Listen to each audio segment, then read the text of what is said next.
क्यों इन्वेस्टमेंट नहीं आया? लैंड लॉस कैसे थे यहाँ पर? टेररिज्म आपने क्रिएट किया, कोई इन्वेस्ट करने के लिए तैयार नहीं था।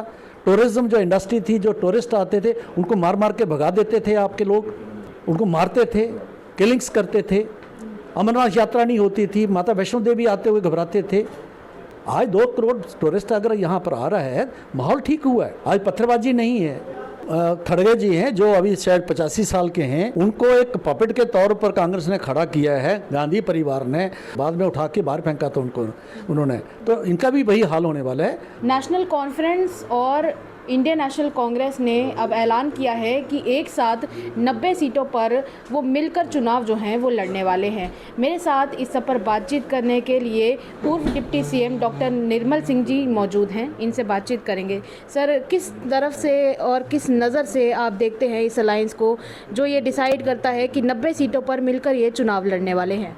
देखिए, कोई नई बात नहीं है। लोकसभा में भी इन्होंने इस प्रकार की बात करी थी और उसके पहले गुपकार अलायंस भी बना था। जितना भी अपोजिशन वगैरह इकट्ठा होने की दम भरा था, अगर ये मिल भी लिए ना, इनके कार्यकर्ता एक दूसरे को एक्सेप्ट नहीं करेंगे। ऐसा क्यों आपको लगता है कि अगर मिल भी गए तो कार्यकर्ता एक्सेप्ट नहीं करेंगे? देखिए, ये अपॉर्चुनिस्टिक अलायंस होगा और इसके कार्यकर्ता, इनका अपना अपना एरिया है, तो इसलिए वो लोग जो है ये वोट ट्रांसफ़र कर नहीं पाएंगे।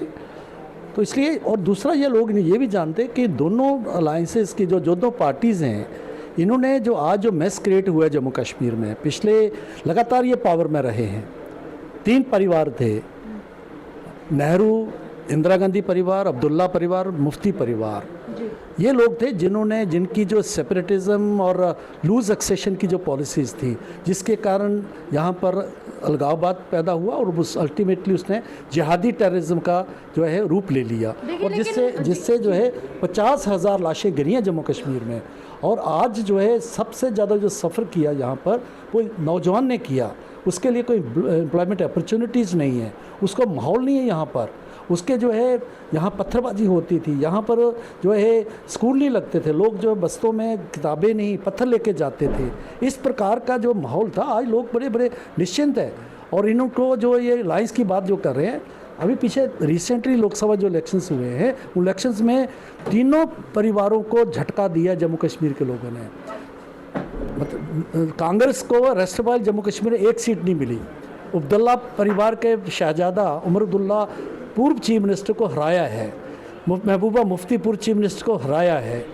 तो ये इनको अपनी औकात पता है, तभी तो ये अलायंस में थे। देखिए, आप अभी बात कर रहे थे कि अनएम्प्लॉयमेंट की, पर अनएम्प्लॉयमेंट के लिए फ़िलहाल यही वाली पार्टीज़ हैं जो मौजूदा सरकार को ज़िम्मेदार ठहराती हैं, तो आपका उस पर क्या जवाब है? देखिए, एम्प्लॉयमेंट कैसे आता है? एक तो सरकारी नौकरियां हैं, एक है प्राइवेट सेक्टर। मेरा मानना है कि 4-5% से ज़्यादा आप सरकारी नौकरी किसी को दे नहीं सकते। 96% कहाँ जाएंगे? प्राइवेट सेक्टर है। आपने क्यों नहीं खड़ा होने दिया? क्यों इन्वेस्टमेंट नहीं आया? लैंड लॉस कैसे थे यहाँ पर? टेररिज्म आपने क्रिएट किया, कोई इन्वेस्ट करने के लिए तैयार नहीं था। टूरिज्म जो इंडस्ट्री थी, जो टूरिस्ट आते थे उनको मार मार के भगा देते थे आपके लोग, उनको मारते थे, किलिंग्स करते थे। अमरनाथ यात्रा नहीं होती थी, माता वैष्णो देवी आते हुए घबराते थे। मतलब ये जो लोग जो कर रहे थे, क्या कर रहे थे? ये एम्प्लॉयमेंट कहाँ से आता? आज 2 करोड़ टूरिस्ट अगर यहाँ पर आ रहा है, माहौल ठीक हुआ है। आज पत्थरबाजी नहीं है। आज जो है हम देखते हैं किस प्रकार से टेररिज्म के ऊपर मतलब 75% रोक लगी है, उसमें इंसिडेंट्स में कमी आई है। आज कश्मीर के जम्मू में तो शांति लगभग थी। कश्मीर की माँ बाप को पूछो, माँओं को पूछो, क्या बच्चे जब स्कूल जाते हैं आपको फिक्र रहती है कि वापस आएगा नहीं आएगा, कहीं आपका बच्चा जो है कहीं पत्थर तो नहीं मार रहा? आज वो बिल्कुल खुश हैं। सर, आप कहते हैं कि ये लोग खुश हैं, पर चलिए, मल्लिकार्जुन खड़गे ने जो स्टेटमेंट दिया है, उनके स्टेटमेंट के अनुसार ये कहना है उनका कि ये जो पार्टी है, ये जितना भी अपना एंगर और फ्रस्ट्रेशन है वो आज आके कांग्रेस के ऊपर निकालती है, जबकि देखा जाए तो राहुल गांधी से अच्छा ओपोनेंट जो है वो इस पार्टी को आज तक नहीं मिला। देखिए, वो खड़गे जी हैं जो अभी शायद 85 साल के हैं, उनको एक पपेट के तौर पर कांग्रेस ने खड़ा किया है, गांधी परिवार ने। जो है जिस प्रकार से एक सीताराम केसरी होते थे, बाद में उठा के बाहर फेंका था उनको, उन्होंने, तो इनका भी वही हाल होने वाला है। तो उनको वो कहेंगे ही प्रॉक्सी। आपको क्यों लगता है कि उनका बाद में ये हाल होगा? हमारे यहाँ एग्जाम्पल है ना, सीताराम केसरी जी के लिए भी तो यही बोलते थे ये, वो भी उनकी बड़े जो है गांधी परिवार के लिए वो कितनी कैसी कैसी बातें करते हैं हमें मालूम नहीं है क्या। तो यही होने वाला है, क्योंकि प्रॉक्सी के तौर पर उसको रखा है और उसको पता है पे ये और कोई चैलेंज नहीं बन सकता। नौजवान को क्यों नहीं रखा? मैं कहता हूँ राजेश पायलट को क्यों नहीं बनाया इन्होंने? आपने जो है माधुरी सिंधिया जो अपने ज्योतिरादित्य सिंधिया थे उनको क्यों निकलना पड़ा पार्टी से?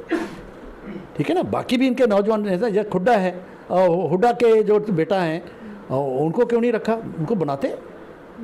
चलिए चुनावों पे वापस आते हैं, तो ये बताइए कि भारतीय जनता पार्टी कितने तौर पर तैयार है? और अगर आपकी पर्सनली बात की जाए तो सुनने में आया है कि आप बसौली से जो है वो चुनाव लड़ने वाले हैं, इस बात में कितनी सच्चाई है? देखिए ऐसा है, जहाँ तो चुनाव लड़ने की बात है वो तो पार्टी तय करती है, तो जब घोषणा होगी तो पता लग जाएगा। विश्वसनीय सूत्रों ने हमें बताया। हाँ, नहीं तो उन सूत्रों पर आप विश्वास करिए या ना करिए, मुझसे मत पूछिए ना। अच्छा, लेकिन इतना ज़रूर है कि हम बिल्कुल तैयार हैं। अब देखिए हमारे जो जिस तरह से हमने 2 दिन बड़े मैराथन जो है इलेक्शन कमेटी की मीटिंग्स हुई और उसमें पैनल तय हो गए, बहुत सी सीटों पर लगभग 50% से ज़्यादा सीटों पर जो है लगभग जो तय हो गए हैं, पैनल बन रहे हैं, बाकी भी बन रहे हैं। हमारे इलेक्शन इंचार्ज जी कृष्णा रेड्डी जी यहाँ पर जो हैं, पहले भी आए थे, 2-3 दौरे उनके लग गए। आज भी आपने देखा होगा कितनी मीटिंग्स हुई हैं। तरुण चुग जी हमारे महामंत्री हैं, वो यहाँ हैं। तो इसलिए एक एक कार्यकर्ता को एक एक बात को वो देख रहे हैं। मैं मैनिफेस्टो की बात करूं, मैनिफेस्टो कम से कम 7-8 मीटिंग्स हो गई हैं। आज भी जो है आज भी मीटिंग हुई, एक एक चीज़ को, एक एक वर्ड के ऊपर, एक एक चीज़ पर जो है, और जो है हर चीज़ इतना माइन्यूटली, अगर हम ऑर्गेनाइजेशन की बात करें तो बूथ के आखिरी जो है कार्यकर्ता तक, बूथ के आखिरी वोटर तक की चिंता हो रही है। अगर हम जो है मैनिफेस्टो की बात करें, हर सेक्शन की बात हो रही है। अगर हम जो है बाकी मैनेजमेंट की बात करूं, हर डिपार्टमेंट के ऊपर और हर चीज़ के ऊपर बड़ी माइन्यूटली जो है चर्चाएं हो रही हैं, और उसके ऊपर कार्यकर्ताओं को डिप्लॉय किया जा रहा है उनकी क्षमता के मुताबिक। ऐसा पार्टी में कहीं मिला आपको? आपने कई लोगों के इंटरव्यू किया होगा, कहीं नहीं है। वो सिर्फ अलायंस करेंगे, ये करेंगे। हम कोविड में भी घर में नहीं बैठे। सबसे ज़्यादा लोग हमारे जो है कोविड में बीमार हुए बीजेपी के हुए, क्योंकि हम लोगों में थे। हम 24/7 काम करने वाली पार्टी हैं, तो इसीलिए जो है लोगों ने हमें विश्वास दिया है और आने वाले वक्त में भी देंगे। आने वाले वक्त में भारतीय जनता पार्टी का क्या समय जो है वो देखने को मिलेगा कि मैनिफेस्टो के रिलीज़ होने का? क्योंकि अंदाज़ा लगाया जा रहा है कि शायद आने वाले 1 या 2 दिन के अंदर अंदर मैनिफेस्टो जो है वो रिलीज़ कर दिया जाएगा। फिर भी अगर आप चाहें तो ज़रूर बताएं कि कब तक ये मैनिफेस्टो जो है वो रिलीज़ होगा और लोगों के कितने मसले मसाइल इसमें होंगे? देखिए, मैनिफेस्टो की जहाँ तक बात है, या लगभग फाइनल स्टेज पर है। आज भी केंद्र की भी टीम यहाँ बैठी हुई है। आज जो है कृष्णा रेड्डी जी और तरुण चुग जी ने भी उसको देखा है। हमने ये रफ ड्राफ्ट जो था हमने भेजा था, दिल्ली बैठे, वहाँ से भी कुछ सजेशंस आए हैं। ग्राफिक्स के ऊपर कौन सा ग्राफिक्स होने चाहिए उस पर भी चर्चा हो रही है। आज या कल सुबह तक जो फाइनल टच होके फिर हम भेजेंगे, और उसके बाद अल्टीमेटली जो है पार्टी तय करेगी कि ये मैनिफेस्टो रिलीज़ करने की जो है तय करेगी, पार्टी पर डिपेंड करता है। बहुत बहुत शुक्रिया बातचीत करने के लिए। तो ये थे हमारे साथ पूर्व deputy CM doctor Nirmal Singh ji. अपनी राय हमारे कमेंट बॉक्स में ज़रूर व्यक्त कीजिएगा और बताइएगा कि इस बार के विधानसभा चुनाव में आप किसे वोट देने वाले हैं। तब तक के लिए मुझे दीजिएगा इजाज़त। सेवाराम के साथ साक्षी साहनी की रिपोर्ट। नमस्कार, जम्मू।